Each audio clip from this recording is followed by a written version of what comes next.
Hello. I just wanted to come on here today to say hello to the iPad users in this group.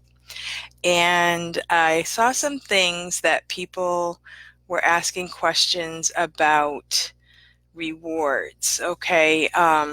Rewards are for everyone. Everyone has to come up with ways to reward the students. Of course, we want to give everyone the 5 stars.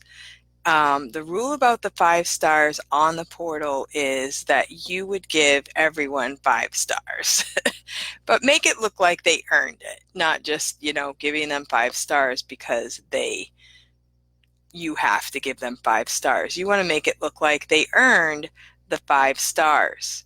And so throughout the class, you want to praise them for doing a great job and give them a star every few minutes for maybe what I do is I'll say great pronunciation or great reading or, um, you know, good participation or good pronunciation.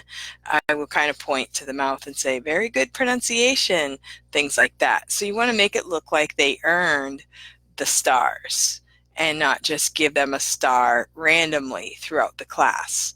That is for everyone. Now, people who use a laptop will have extra things like AR stickers, which are provided by the company.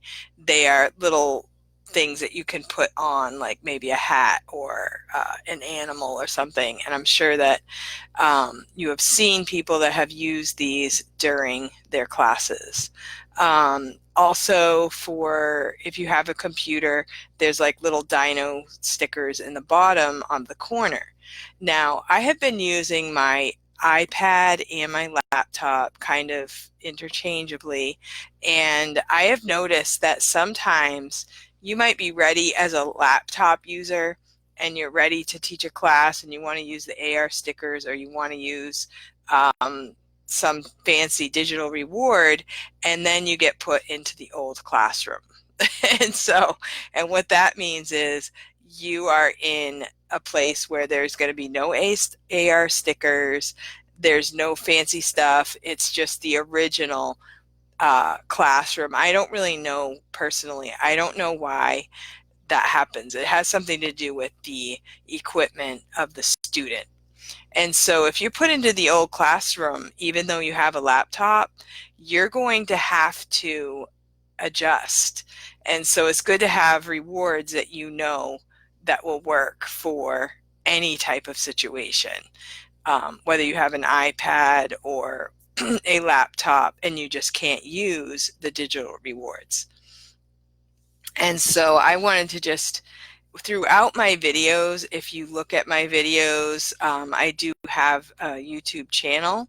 And so I try to, in every one of my videos, give an idea for a reward. There are so many different things that you can do.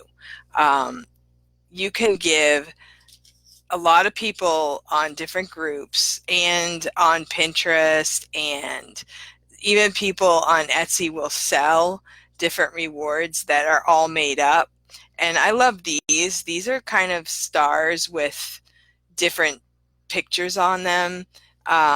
There are people that are in groups that are sharing these. I do not really get into that because there's so many people already doing it that you can just go one of their groups and access a lot of different things. And this is another one. It has hearts on it. I have stars, and in my video, my 1 minute video, I have these stars that have different types of balls. Like this has a baseball, then I have one with footballs. Those are really fun, stars with pictures on them.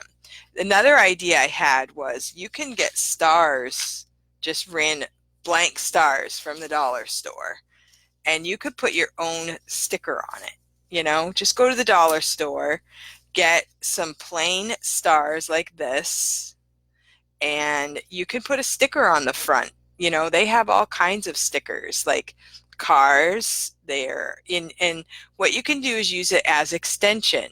So say you do a car, a taxi, a truck, a bus, a bicycle, So you could have a theme of different types of transportation.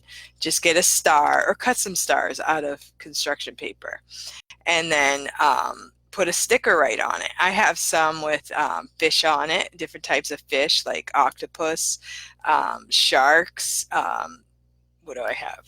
I don't know. Whales. And so I have some of those as well. So you don't have to print out everything. You could draw something, draw something on the star and just use it as what is this, and use it as an extension and for vocabulary. This one is these stars have faces.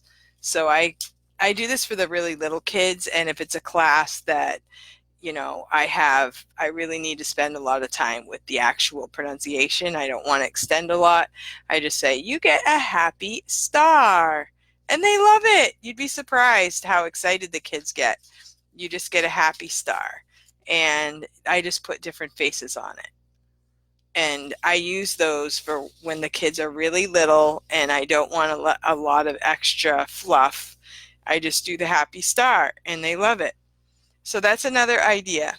One thing that I do is I will keep my themes in a baggie, and I have a drawer with different ones. These are frogs. I got these at the dollar store, and I have different types of frogs, and I just cut them up, put them in the baggie, and I give them one at a time, and I have 5, and then I also have a pollywog. So $1, didn't have to use my printing ink, really, really cute frogs. And I also have a fly. What does a frog eat? Okay, a frog eats a fly. So I have different themed things. Here I did print this one out off of a group. This one is a backpack. I have a red one and a black one. They can pick what they want. And then I have school materials. And then we'll talk about different things in the backpack. A pencil. You get a pencil. You get an eraser. You get, what is this? I might say, what is this, if the kid can speak really well or well at all. Like if they have some vocabulary, then we work on that. So I have all of that in a theme.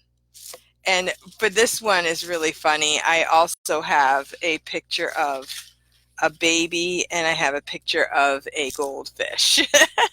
So I'll pull that out and say, do you put a goldfish in your backpack? And it's kind of funny. So that's another fun thing that you can do for rewards. If you want to extend this further, what you can do is you can have numbers on the backs of your cards. You could use your dry erase marker and you could put numbers on the backs and you could say, which one do you want? And then they can pick which one they want, and you have numbers on the back, and you can play a game. You could play teacher versus student, and you could do this is the student, this is the teacher, and then when the student picks one, say there's a 2 on the back, give the student 2, and the other one had a 1, so you get 1 point. And so then you can do that like 4 or 5 times, depending on how much time you have for the class. And they can keep track of, a lot of times the kids love points. They love games, they love points. And that's kind of a fun game where there's not a lot of strategy and you can do it pretty quickly. And they like to count. And sometimes I make it so that the student will win because they love to win. So, and sometimes they don't. Like I had a student last week that it was just random. It was a teacher versus student game, and it turned out it was like the last second I could absolutely stay, and I won. And the way the game was going, I won. It didn't have time to change it, so I just was like, yeah, really excited about it, and the student thought that was great. Like, you're really weird. But anything you do that's fun, and they don't care, it's, if they're really little kids, you might want to rig it so that they do win. But if they're older, they kind of like to see the teacher win. I have kids, I pretend that I'm going to cry, and then they, you know, they think it's funny. So anyway, that's a fun reward also. And all of that can be used with your iPad, and rewards are fun. Make your rewards fun, make them part of the class, and make it something that, isn't just labor intensive. Some people think that they don't want to do rewards, but rewards can be fun. And what I can do is also, I might even use the same reward for every single class of the day. And depending on if it's princesses, I won't make the boys do a princess, but you could pick one reward that would work for boy or girl, any age. You can adjust it, and then you can just use it for everyone throughout the day. It makes it a lot easier. The other thing is, don't forget, we have the drawing rewards. This is a 6-part drawing reward series. Okay, so you could draw a turtle, you could draw a crab.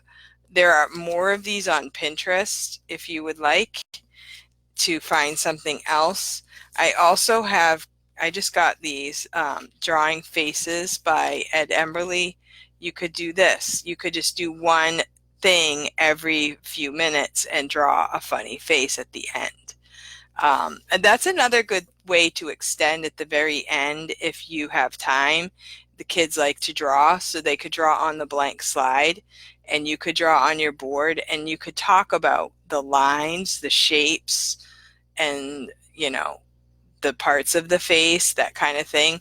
So you can extend by, that would be a good way to make conversation, to use the words and to extend and talk, because that's the point. We want to get the kids to talk. We want to get them to, whatever. You know what I'm talking about. So I just wanted to come on here and share some reward ideas, because I saw some people posting that they were wondering, what can I do for reward? How can I make it fun? I don't want this to be boring. And really, it does depend on you. I mean, you can use anything. I saw a girl made a video. I can't remember her name, Stephanie, I think. She made a video. She's a new YouTuber, and she just was like, doing fancy things with stars. Do you get a star? And it's all about what you put into it and how you make it fun. And so I hope this helps, and I hope you all are having a great day. I had a break I had 6 classes scheduled today, and I had a break in between. So I just wanted to come on here and just share some ideas that I have. And if you have any questions, feel free to ask, and feel free to tag me if you would like to on the group. And happy teaching.